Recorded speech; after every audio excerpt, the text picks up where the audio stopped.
Okay, my name is Grace Ogbo. I am 29 and mother of 2 kids. I lived in Lagos with my husband before I moved back to Abuja to stay at my parents' house. How do you feel right now? Do you feel good? I feel so nervous. So tell us about your family. Okay, my family. I have 2 amazing kids, full of energy. Like, you've never seen any kids like that before. Under 4. 2 kids under 4. And I had a husband. So now it's just 3 of us. And then now I'm back to my family, my dad's house. And we are 3 girls and a boy. He's still in school. And my 2 sisters were all married.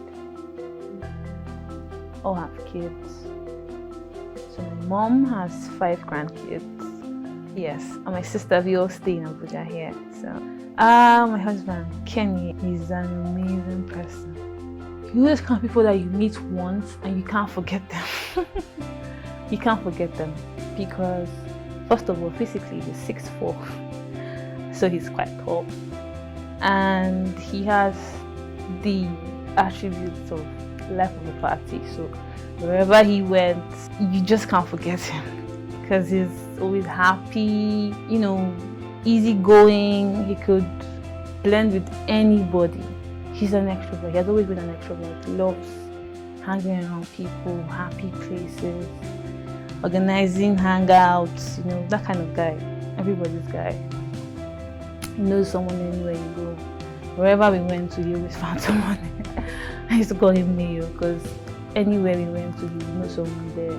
Even if you say he doesn't know anybody there, I'll just tell him, no, you're lying. Enter this place now. Somebody will hail you. We just see you and just hail you. I met him on Facebook.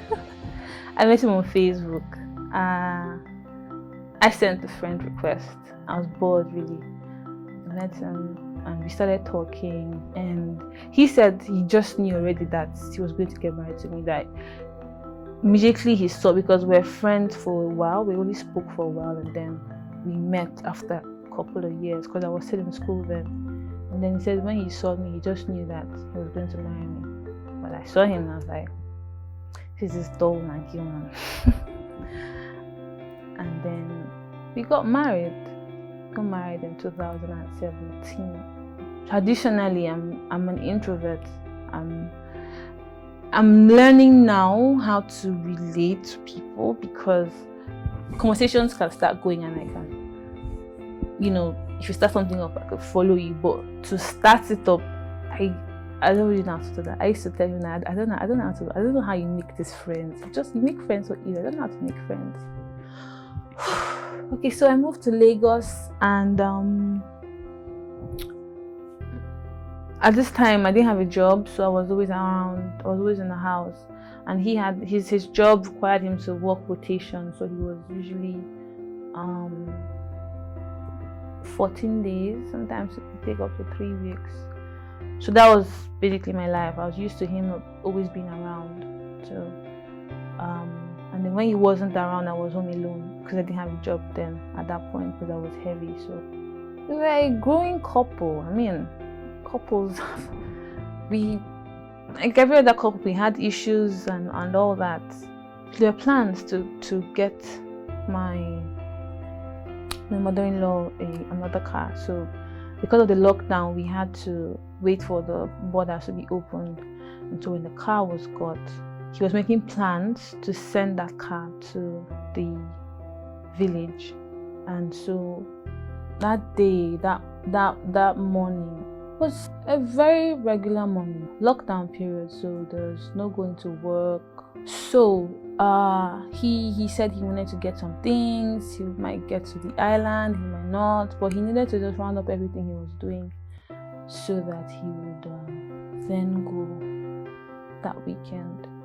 In his usual manner, he dressed up and he came and showed me what he wore, and I was like, this dress is too fine now. Where are you going to? He said, are you going for a wedding? Is it not just to pick up these things you're going to do. And then he changed to t-shirt and jeans and slippers. So he left. He called me in the afternoon, and then towards the evening I called him and told him that his son said he wants pizza. I was actually the one asking for the pizza, but I just said it was his son, so he would buy it and not forget. And then he said, okay, he's going to buy the pizza. And then later in the evening I called him again. What's happening after? He said that there's traffic, that he wants to wait out the traffic so that he will not get into traffic and he will come quickly. And all. I said, okay. I waited out a bit in the evening, and then I called him again. He said that that he forgot to get the pizza and is late, that okay, he'll make it up to me, that he's coming. So I didn't call again for maybe like an hour. Then I called him again and it was ringing, but he wasn't picking. I sent a message. My first instinct was, guy, how far now? What's happening? I was just about to get angry. Then I just said, let me actually find out what the problem is. So I just sent a message that, hey, what's happening? You're not home and you're not picking your calls. Then I kept calling. It would ring, it would go off, it would ring. It would ring this time, next time to say switched off, to ring this time to say switched off. And then 30 times I've called. At least he should pick when he should call me back when he sees it. Around midnight, I still kept calling. It would ring and then switch off and ring, and I was beginning to get worried. But you might get stuck in traffic, and you're really in traffic and it's so late. And it happened before that. I was so panicked. I called everybody and he didn't really like that. So he said I should just know that he's fine. I shouldn't be bothered. So I was trying not to call everybody to get him, not to make it look like I'm panicking over a grown man, like you would say. So I was still calling, but I was beginning to. I knew he went to his brother-in-law's. I knew he was coming home. I knew he was already on the island. So I kind of knew where he was, but I just was wondering why he wasn't home yet. So I was calling and it would ring and he didn't pick. I was in this whole worry calling and I just slept off. Then I wake up in the morning. I looked out the window and I saw that he didn't come in. Immediately I woke up and checked the window and turned back. My phone rang. My sister-in-law says that he had been in an accident. I was like, I knew it. I've been calling him since and he didn't come home. She was like, really? He didn't come? I said, he didn't come home. I've been trying to reach him since. She said, okay, that she had been called to come to where it happened, and when she gets there, she would tell me what the situation is. She got there, and it happened that he was already home. He was already home. He was at the junction to turn into the house. He was at the junction to turn into the street of the house. He was found by the boys of the street. They just saw the car a little off into the road, and they knew he was the one because, like I said, you can't meet him and not remember him. Even the people who sell on the streets knew him, you know. And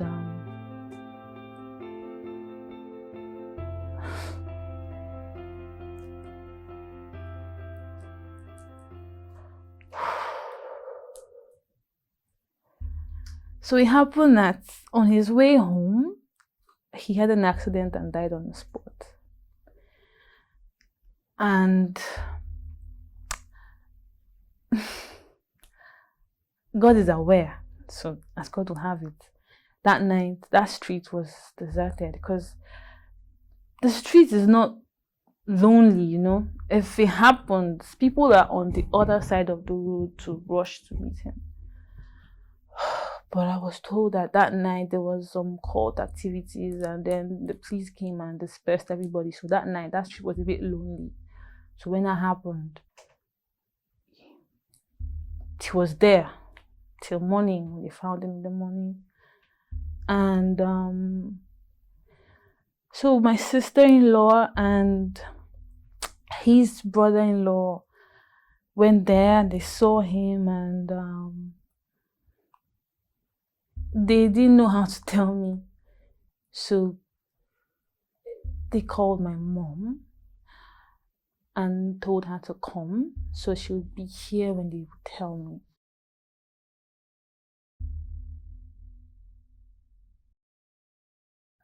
They told me he was critical and he was badly injured, he was in the hospital, and that when my mom comes, then she could stay with the kids so I could go see him in the hospital. So I was really anxious and waiting and praying. I've been praying already and, hoping that, it's going to come out, like, it's going to be fine and all. Because he had had an accident like this before and he was fine. It was just like this as well. He was on his way home and he had an accident and he was unconscious and he was found in the morning. And as God would have it, he came out of consciousness to call his brother-in-law's number and went back into unconsciousness. So he was saved.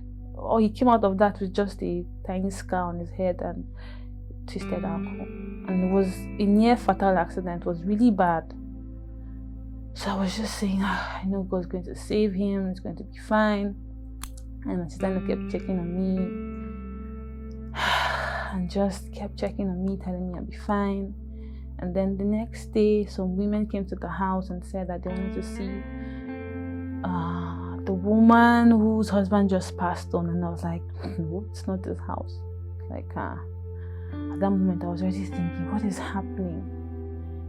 And I called my sister-in-law and told her that some women just came here and said they're looking for the woman who passed. She shouted, no, who said that? No. No, he's in the hospital, he's fine. Why would someone say that? So I was thinking of how I was going to joke. I was going to joke with him about how he's one of those people who was rumored dead, so he has blown. Only celebs are rumored to have died when something happens and stuff. So my mom came, and that evening, people were just coming to the house, and then everybody came. I was like, how bad is this accident that everybody wants to follow me to the hospital? And for my mom to call me to sit down, then she told me that he's not coming back. He's not coming back. And everybody was looking at my face to see what I was going to do. And I said, where is he? And he said he was in the village already. They carried his body home. And I said, let us call and pray for him. See, that's the thing with being optimistic, because my mom had so the last, she was meant to give birth to another child after my brother, but she passed on in that process, and the baby died, but she passed on and came back. So I believed death is not always final. You can't able to come back. So in that moment, I was telling them, let's still call him. Let us call him. Where is he? You call the mortuary. Call them. Let us pray. And then everybody was just looking at me, waiting for the moment of when I was going to break down on this. But for the moment, I just felt it wasn't final. We could still pray. I mean, I tell my mom, God did this for you, right? Let us call him and pray. We'll pray together. Then she was just holding me, telling me that he's not coming back. I said, that's not possible. Let us pray for him. And then I saw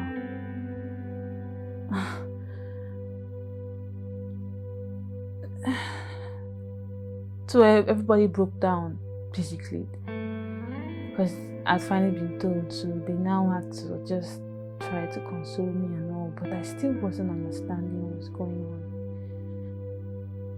because he just left the house. So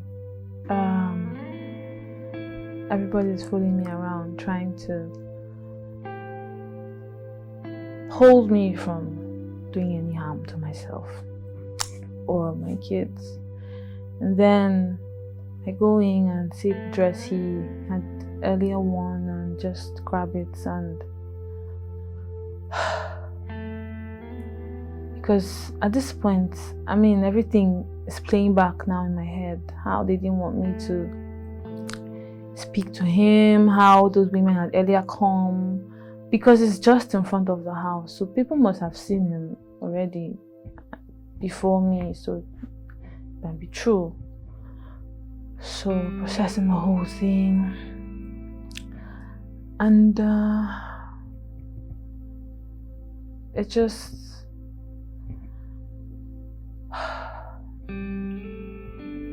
at this point there's just so much going on, and everybody's just looking at you, and I'm I'm not used to breaking down in front of people. I've always been that I'm used to being people's shoulder to cry on, so I don't know how to show emotions in front of people, basically. So in my whole trying to, you can't hold it in, but I was just trying to, just understand what is going on. I was just still processing what they have said. Okay, why they don't want us to pray? Why don't you want us to pray? Then I came out, I told, okay, let's pray. I held hands with some of his friends, his wife, a friend of his, the wife of a friend of his, and then my mom, my family friends, my sister-in-law. Then I just started praying, and that's when I just broke down crying. Cause I just broke down crying.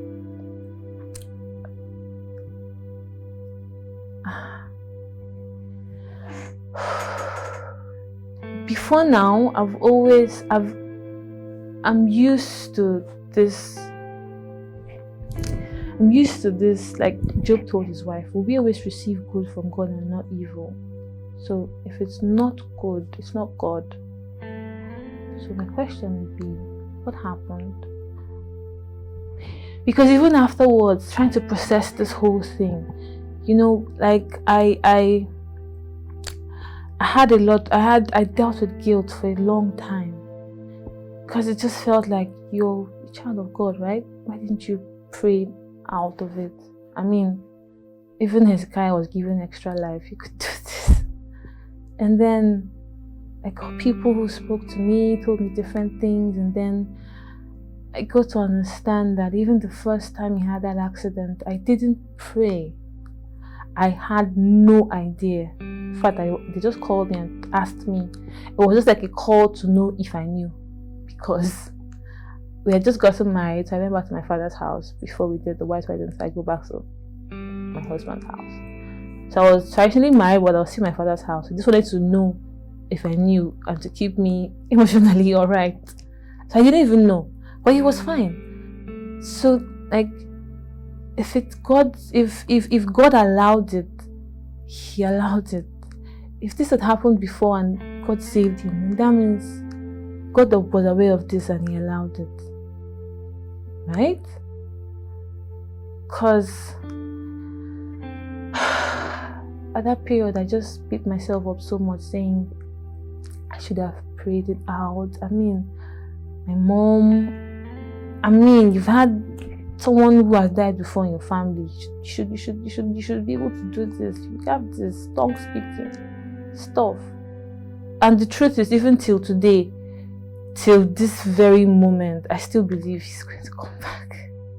Sounds very silly, but yeah, maybe this is foolish faith, but I still believe it's possible. Even next year, if God wants to raise him, he will. I've imagined it 1,000 times. I can play the scene like a movie, but it's not coming back yet.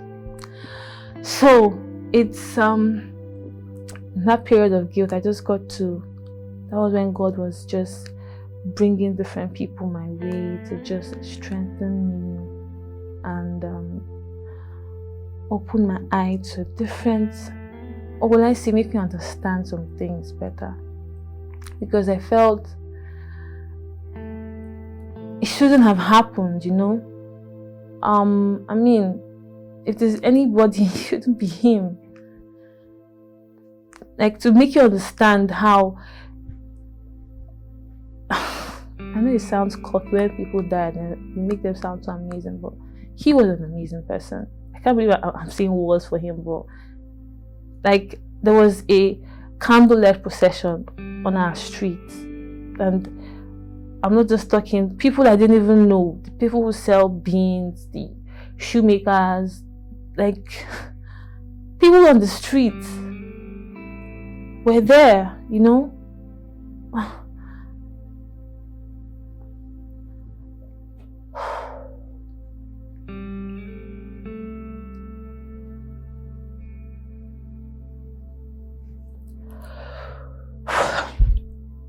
So you get to understand why I'm like someone who is like,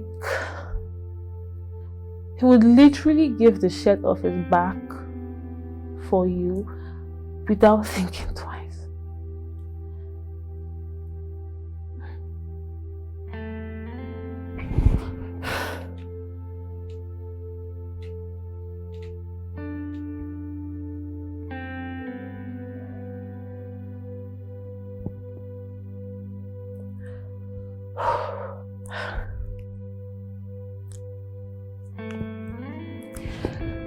So my sister sends me a message, a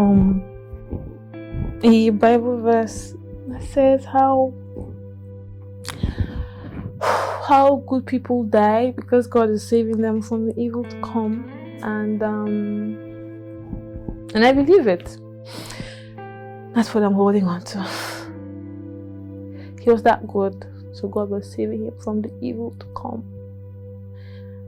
And God doesn't give you what you can handle. So I believe he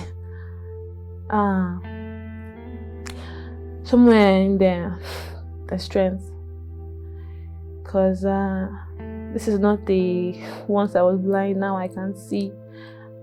I became a widow at 28. I'm 29 and I'm still a widow. And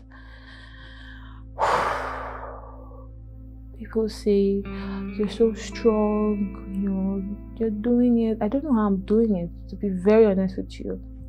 But I know God is doing what he can do,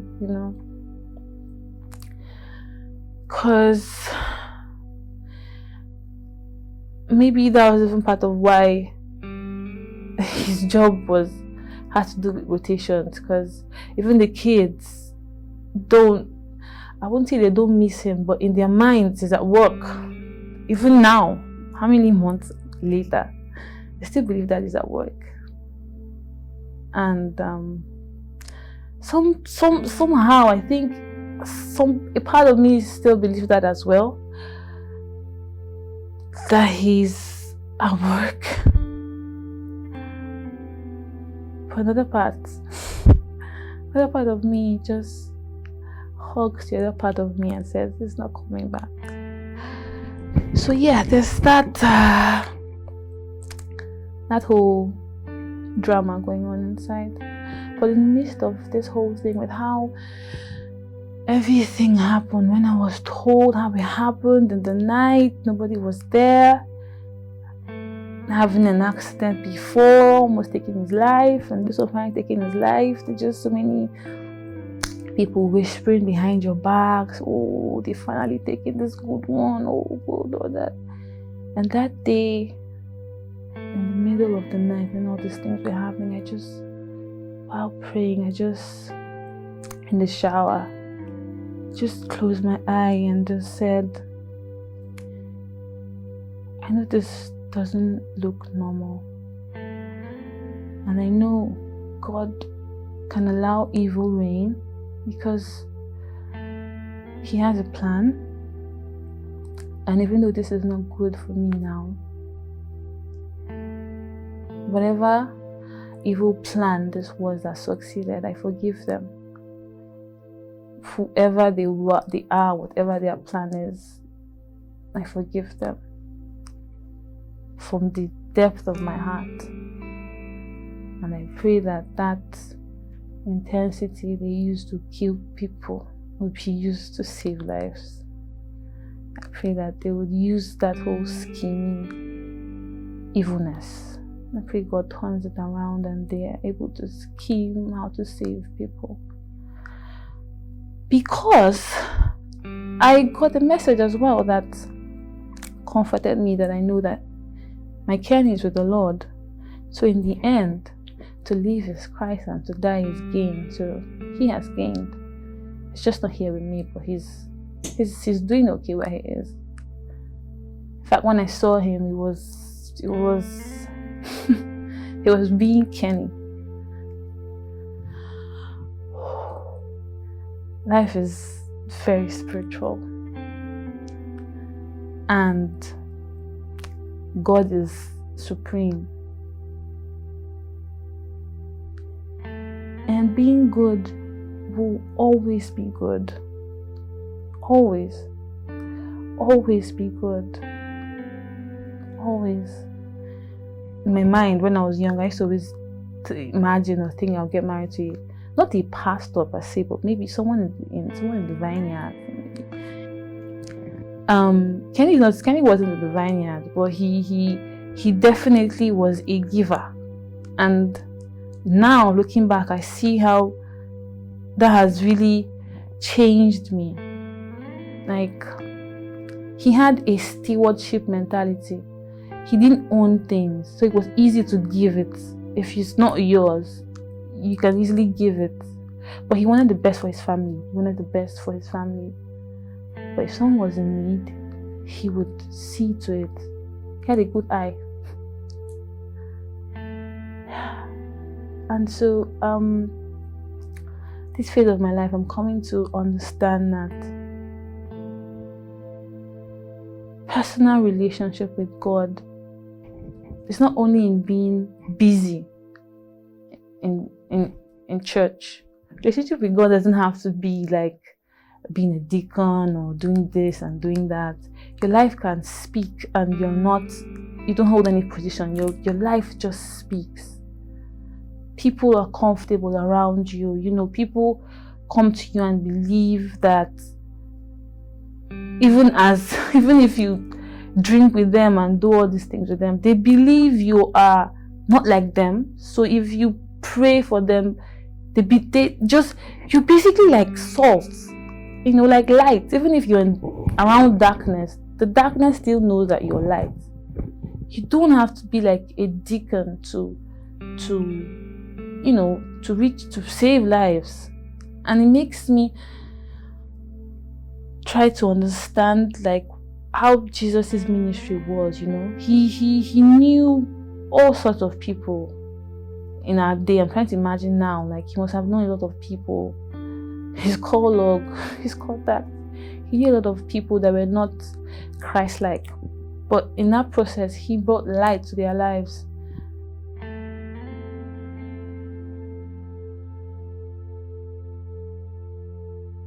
Getting a personal relationship is not in being busy. It's in going back inward, because Christ lives in us. It's not in the outward business. It's in the inward awareness of Christ in you and just doing good. Just doing good. That's the biggest thing his life has taught me. To do good. To be good. Really. Just be good. And to imagine that I always used to tell him how, no, you're not doing this, you're not doing this. You need to let's be doing this, let's be doing this. I wanted physical outward business, but I believe he knew what he was doing with God. Because everybody called him blessed. Like, people knew that. I used to call him Omachinamelo, the one God does things for. That's just how amazing it was with him.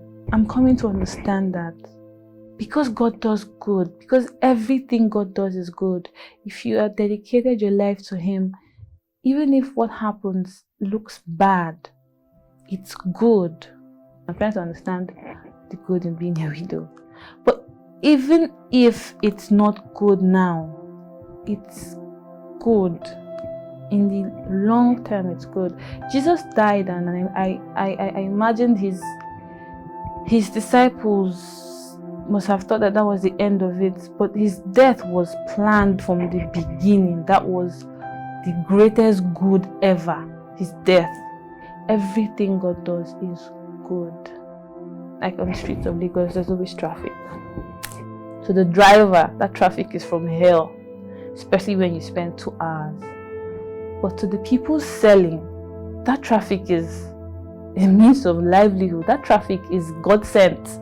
The same traffic. And that's the same way things happen on this side of life. We might be the driver in the car saying, this is from hell. But God is seeing it and saying, this is for your good. So I'm coming to understand that God is good.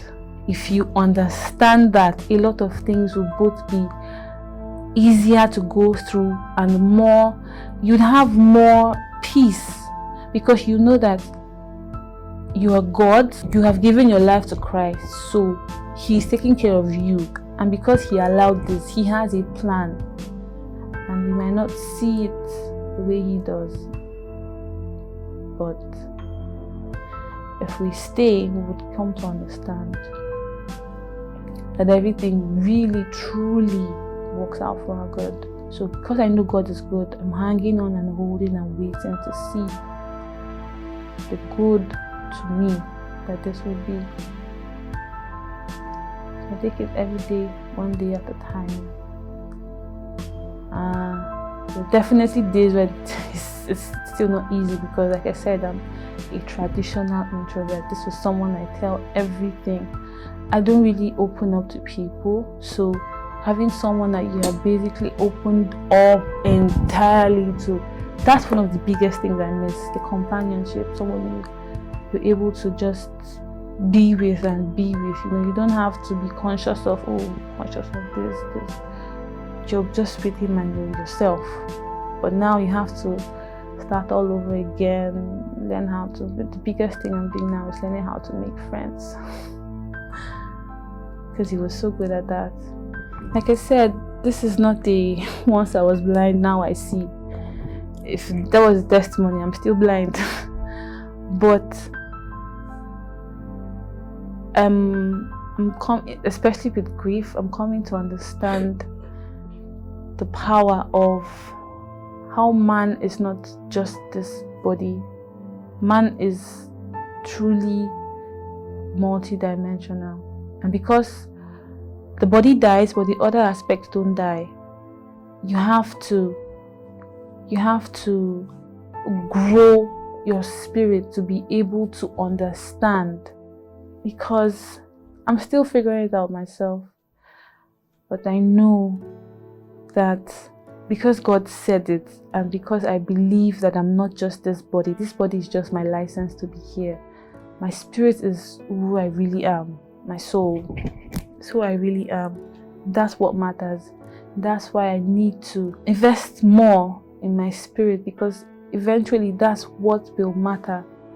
And that's why God is so interested in not just our bodies, but our souls and our spirits, because that's what lives on. So yes, this is a process.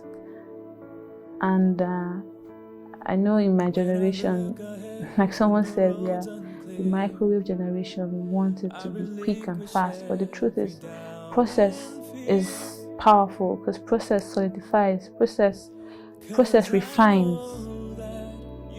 Diamonds don't just form, they go through a lot, and that's because of the process. And so I'm still going through this process. I know, working with God now, I tell myself, you're not disadvantaged. Even anything, you're more advantaged, because the king of the universe is your husband now, and you have anything at your disposal. And truly, God has provided everything. everything. I never, when someone was speaking with me and the person was, let's say, trying to project their fears, don't worry, at least you have a job. I told him, and I was being sincere, I have never, one day from the moment I was told he wasn't coming back, I never worried about taking care of myself and my kids, because I've seen too much of God to worry about those things. I've seen too much of God to worry about money or taking care. And that's the beautiful thing about process as well. So we are able to learn how to leave a bound and leave a base. If there's bounty, I'm grateful. If there's little, I know how to manage. And I'm thankful for God that my parents raised me that way. But I have never worried about physical things, money, how my kids would fend or fees or nothing. Absolutely. And I'm saying this, God knows. The thing I actually worry about is my kids' emotional health, psychological health, maybe them seeing other kids with their fathers, and that's what worries me. That's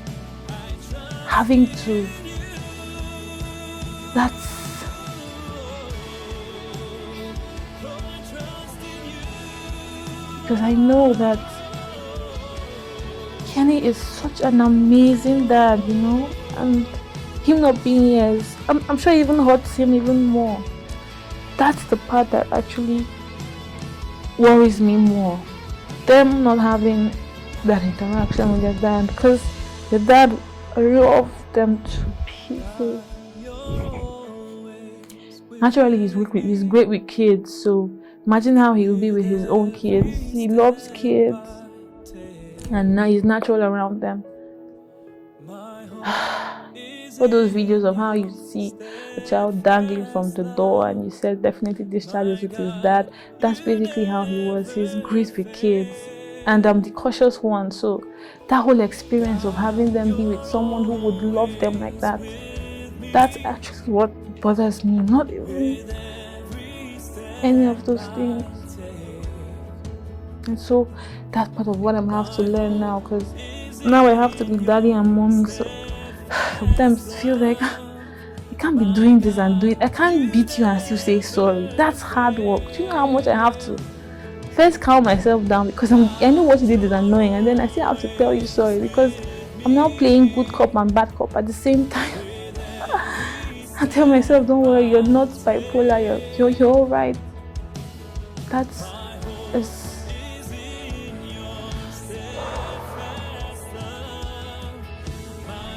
But I know that God is with us, God is with me, and back home I have family, and my husband's family have been just so amazing. My mother-in-law, my sisters, my brother-in-law, they're just so thankful. I told her that even with what I know now, if I were to do it again, I'll still pick your son. They have been so amazing, and I thank God for that, because it's also still God, to make it all easy. And it's just been there in ways I can imagine.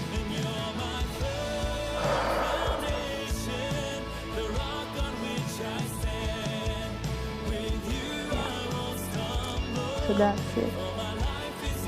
That's me now.